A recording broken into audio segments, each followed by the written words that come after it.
Olá pessoal, seja muito bem-vindo. Nós vamos tratar nesse vídeo sobre o método hipotético dedutivo.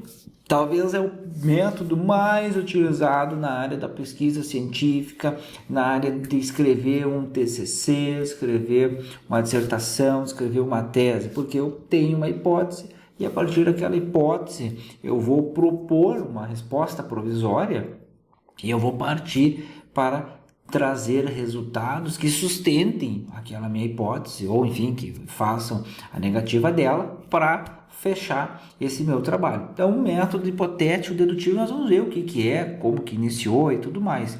E a pessoa, vamos dizer assim, que estudou, que desenvolveu esse método é o Karl Popper, tá? A pessoa que está aí, o pesquisador que está na imagem. E ele colocava o seguinte, por que ele desenvolveu esse método? Nós precisamos entender muito bem isso. Nós temos o método indutivo, nós temos o método dedutivo, nós temos o método hipotético dedutivo. Tá? Então, o que ele tem? Ele coloca no meio dessa estrutura, esse método dedutivo em si, ele coloca uma hipótese. Olha, é possível, tá, que isso dê certo. Então, a hipótese, quando se coloca o método hipotético dedutivo, a hipótese é uma resposta provisória que você pensa, baseado na sua experiência, que aquilo vai dar certo, ou que você vai ter aqueles resultados. Então, ele coloca essa estrutura, e o Karl Popper fazia críticas severas, pesadas à indução em si.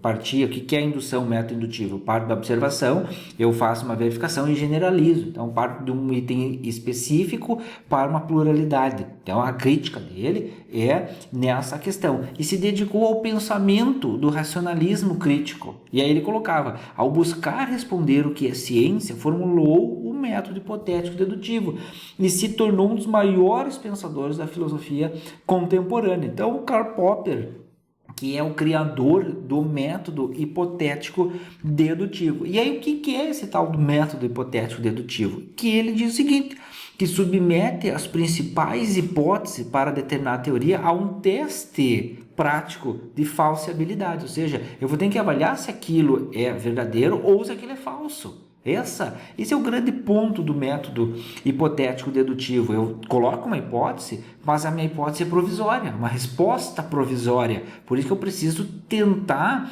de todas as formas, derrubar essa minha hipótese ou essa minha resposta provisória. Se eu não conseguir, bom, então eu não consegui falseá-la, então ela é verdadeira. Essa é a estrutura que ele coloca. E o que se tem? Justamente é o que eu disse, que a ideia é testar e descartar tudo que não for verdadeiro, dentre as possibilidades que foram levantadas para um determinado conhecimento científico, para uma determinada área, para uma determinada pesquisa em si. Esse é o ponto que ele coloca. E foi desenvolvido aqui, o Karl Popper, ele escreveu um livro, A Lógica da Investigação Científica. Fica uma recomendação de leitura para você, que é um livro fantástico, que ele trata todo esse desenvolvimento do método hipotético dedutivo em si. E surgiu com a ideia de contestar, por lógico, colocado antes, a metodologia indutiva, que era utilizada desde a época de Sócrates e Platão. Olha só o tempo que era utilizado essa estrutura em si. E esse método hipotético dedutivo, ele tem, o próprio Popper, ele coloca uma estrutura que é importante nós colocarmos aqui, que é o seguinte, quando eu procurava entender a tríade dialética, que é a tese, a antitese e a síntese em si, interpretando-a como uma forma de método de tentativa e eliminação de erro, sugeri que toda discussão científica partisse de um problema. Então, eu tenho um problema. Esse é um dos pontos importantes desse método. Eu tenho um problema em si, ao qual se oferecesse uma espécie de solução provisória, uma teoria tentativa, que então é uma teoria tentativa nessa parte, que é essa parte dele colocado, passando-se depois a criticar essa solução com vista à eliminação do erro. Então eu preciso tentar falsear, eu preciso tentar eliminar esse erro em si. E tal como no caso da dialética, esse processo renovaria a si mesmo, dando surgimento a novos problemas. Então, mais ou menos, se você for fazer uma avaliação, o caminho da ciência. Eu resolvi aquele problema, bom, parto para um próximo problema e assim sucessivamente. A ciência ela é montada de pequenos problemas, eu vou resolvendo os pequenos problemas, que sejam pelo menos problemas científicos em si, e eles vão avançando, o conhecimento científico é cumulativo. Essa é a estrutura. Problema, a parte de teoria tentativa, a eliminação dessa minha teoria, enfim, disso que eu estou colocando naquele momento, e parto para novos problemas. Eu gostaria de resumir este esquema dizendo que a ciência começa e termina com problemas. Ou seja, quem disse isso? O Karl Popper, que é a pessoa que desenvolveu esse método hipotético dedutivo. Tendo essa estrutura colocada pelo Popper em si, o que nós podemos ter? Quais são as etapas que o método hipotético dedutivo ele coloca? Tudo parte, a nossa estrutura científica, a estrutura de pesquisa científica, ela parte da observação de fatos e de fenômenos, e muitas vezes elementos corriqueiros em si, parte também do conhecimento prévio de teorias existentes. Por isso que eu preciso fazer a leitura científica em si. Muitas vezes se tem lá na estrutura, no desenvolvimento de um trabalho acadêmico, dentro do desenvolvimento, uma das sessões é possível de se colocar um referencial teórico, uma revisão de literatura. Para quê? Para a pessoa, para o pesquisador, e aí serve para o pesquisador, o aluno pesquisador naquele momento, na graduação, no mestrado, doutorado, para ele avaliar o conhecimento prévio, o que já foi dito sobre esse assunto em si. Então, eu tendo aquilo, essa teoria existente, e juntando com o que eu estou observando, com os fatos e fenômenos, eu vou ter o que se chama de um problema. Aí, sempre lembrando, aqui onde que está colocado o problema? É na introdução, tá? Numa estrutura, eu vou introduzir um problema no meu mundo acadêmico em si, na minha área, no meu trabalho, na minha monografia, no meu TCC em si. Então, é isso aqui que nós precisamos entender. Eu partindo de leituras prévias, ou que se chama de leitura ou de revisão de literatura prévia ou preliminar, para que eu consiga ter e entender o que a ciência já acumulou de conhecimento naquela área. Então, imagina uma pessoa, um estudante, se é o seu caso, você está completando lá quase 5 anos de graduação de engenharia. Vamos imaginar o seguinte, lá no último ano é pedido um TCC para que você faça uma monografia em si. O que se tem nisso? Você não é que você tem uma ideia. Bom, tudo bem, todo mundo tem uma boa ideia. Isso é bom, isso é importante que você tenha.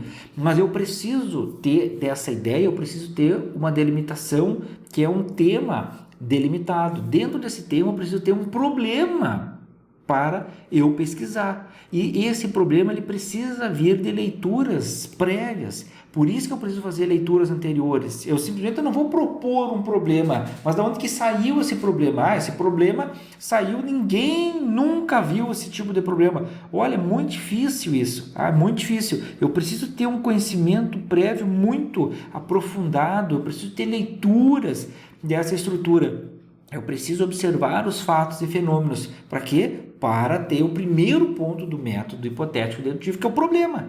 Então, dentro desse problema em si, eu vou ter uma conjectura, ou seja, eu vou fornecer hipóteses, eu vou fornecer resultados prévios. Olha, desse problema eu posso ter um resultado prévio, ou eu espero ter um resultado prévio em si, que é a conjectura, a hipótese, que é o contexto da descoberta. Então, todos esses elementos aqui são o chamado contexto da descoberta em si. E aí depois, passando para o contexto da justificação, ou seja, eu vou justificar aquela minha pesquisa, que é a chamada tentativa de falseamento, que é a testagem das hipóteses. Ou seja, vou escrever meus resultados, vou fazer a coleta de dados, vou fazer a análise de dados, a interpretação dos dados, escrever o meu material, minha monografia, minha dissertação, minha tese, tentando sempre encontrar problemas e resolver aqueles pontos, avaliar aquilo que eu fiz, será que está dentro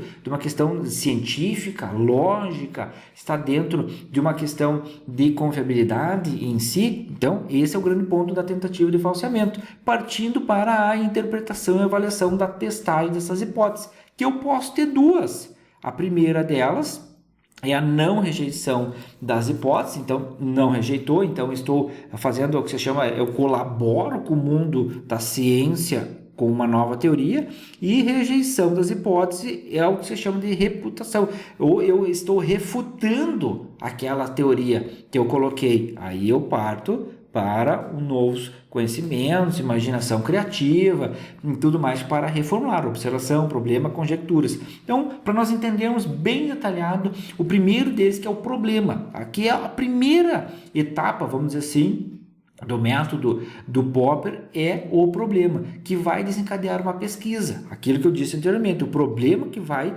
desencadear uma pesquisa. Eu não tenho como ter uma pesquisa científica sem um problema, sem uma dúvida, sem uma questão de pesquisa. O que eu quero resolver no mundo da ciência? Qual é o teu problema? Esse é um ponto importante quando você está fazendo, por exemplo, uma estrutura de estudo de uma monografia, na graduação, na dissertação, na tese. Você tem que ter um problema. Você tem que encontrar esse problema baseado no conhecimento prévio. O que é o conhecimento prévio? Aquilo que eu disse anteriormente.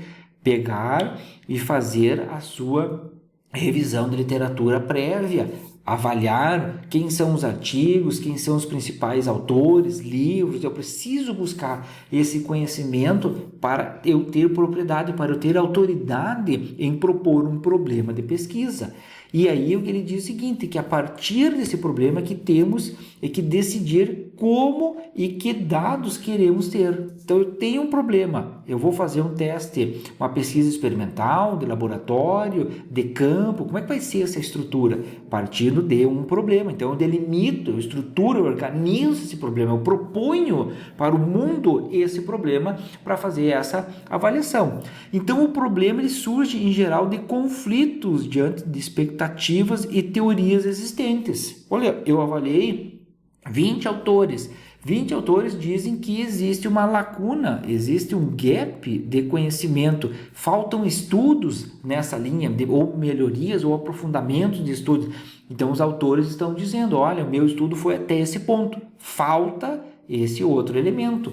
Esse é o que se chama de uma lacuna de conhecimento, um gap que se tem e que eu posso avaliar, eu posso montar um problema dentro dessa estrutura. O outro elemento, identificar um problema que sirva como objeto de investigação. No caso, por exemplo, de um TCC, é onde que se escolhe o assunto, se escolhe o tema de trabalho em si.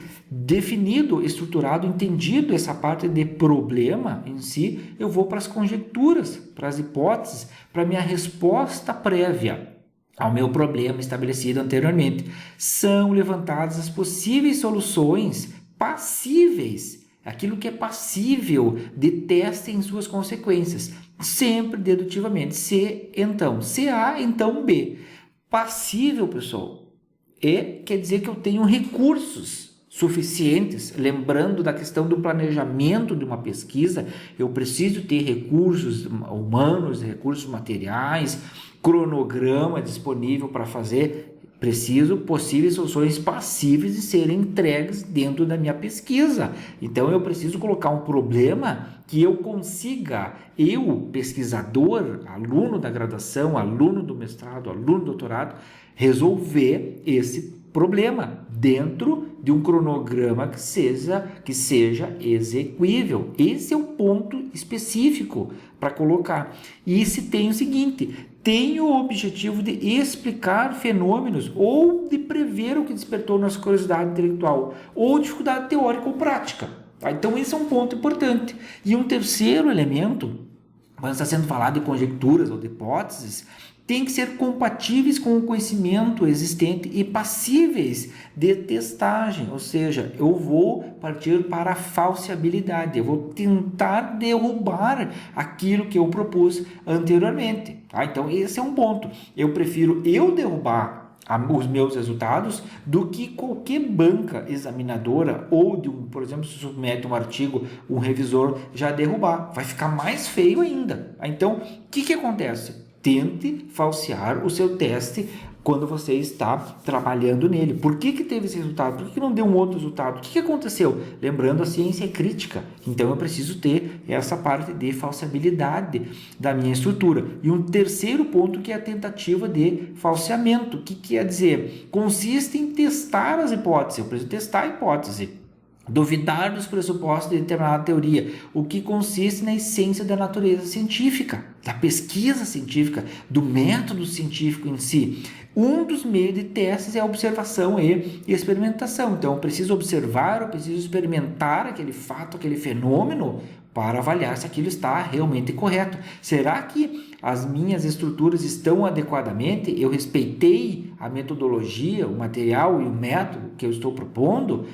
Um terceiro ponto, o uso do modus tollens. Se P, então Q, não Q, então não P. Ou seja, se Q é deduzível de P, mas Q é falso, logicamente P é falso. Então, esse é um ponto importante. Nós vamos entender essa estrutura e tentar falsear esse elemento. Se a conjectura resistir a testes severos em si, aqui não é uma condição negativa, mas são testes que eu coloco na minha estrutura para tentar avaliar ou para tentar, vamos dizer assim, derrubar aquelas minhas respostas ou aqueles meus elementos. Por exemplo, uma pesquisa experimental, eu faço testes laboratórios. Se eu expandir mais, se eu testar mais, o que vai acontecer? Se eu obter mais resultados, se eu obter mais dados, o que acontece? Será que tenho problemas? Então, esse é um ponto. Testes severos. Está corroborada, demonstrada